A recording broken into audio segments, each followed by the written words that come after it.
আসসালামু আলাইকুম। হ্যালো বন্ধুরা। আজকের আবার তোমাদের সামনে নতুন একটা ভিডিও নিয়ে আসলাম। গেছিলাম মাঠে, মাঠে না বিলে। আমার যা ভাসুর গেছে পাতা ফেলবে ধান লাগানোর জন্যে। তো সেই ভুঁই পরিষ্কার করতে। ওই দেখো দূরে, ওই যে ওরা বন পরিষ্কার করতেছে বিলে। আর আমি বসে আছি আলির উপরে। তো আমি যখন হাঁটে, হাঁটে যাচ্ছিলাম পুকুর পাড় দিয়ে, এই দেখো এই গাছগুলোর ভিতরে দেখি অনেক লতি হয়ে আছে। তো ভাবলাম কি সেই যখন আসলাম তাহলে দুটো লতিই তুলি। যখন অনেকটা হয়েছে কেউ দেখতে পায়নি তো আমি তুলে নিয়ে যাই। এটা আমাদের পুকুর। পুকুর পাড় দিয়ে ভেড়ির উপর দিয়ে যে গাছগুলো সেই গাছগুলোতে লতি হয়েছে। আর ওই দেখো বন টানতেছে, ওইটা পরিষ্কার করতেছে, ধানের পাতা ফেলবে তাই। তো দেখো ওই গাছ কটা থেকে আমি কতগুলো লতি পাইছি। সেটা তোমাদের আর দেখাতে পারিনি কারণ আমি একাই ছিলাম, সাথে আর কেউ ছিল না। যদি সাথে আর কেউ থাকতো তো তারে বলতাম একটু ভিডিও করে দিতে। তো এই দেখো এই গাছগুলো থেকে ওই লতিগুলো সব পাইছি আমি। গাছগুলো মরো মরো অবস্থায় হয়ে গেছে, চারিদিকে প্রচন্ড পানি ছিল। তো অফ ক্যামেরায় আমি লতিগুলো সুন্দর করে কেটে দিয়ে পরিষ্কার করে বেছে নিচ্ছি। এই দেখো আলু দিয়ে, কি মোটা মোটা লতি, আলু দিয়ে রান্না করব মাছ ছাড়াই। তো মাছ ছাড়া কিভাবে লতি রান্না করি সেটা দেখো। আজকে চিংড়ি মাছ নেই, এদিকে আমি লতিগুলো তুলে নিয়ে আসছি। আর কচুর লতি সবসময় টাটকা খেতেই বেশি ভালো লাগে।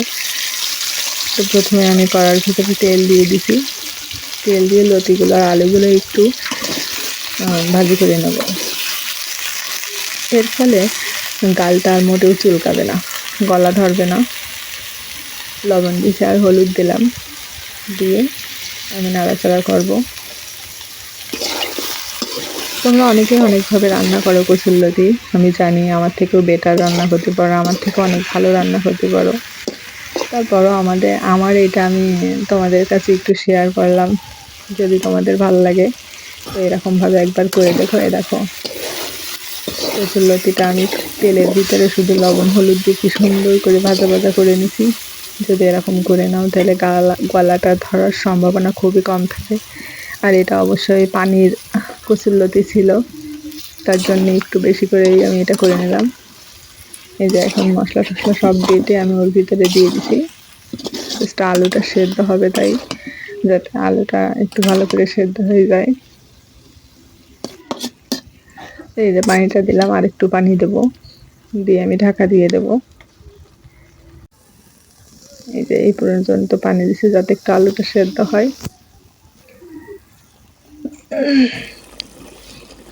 দেখো বন্ধুরা, ঢাকনা খুলে দেখি এটা পানিটা শুকায় শুকায় আসছে। একদম শুকায় গেলে তারপরে নামাবো।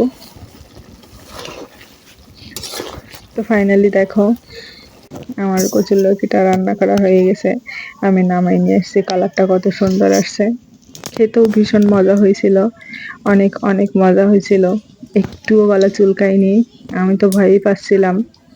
তো বন্ধুরা, আমার ভিডিওটা কেমন লাগলো আর এইভাবে একবার রান্না করে খেয়ে দেখো।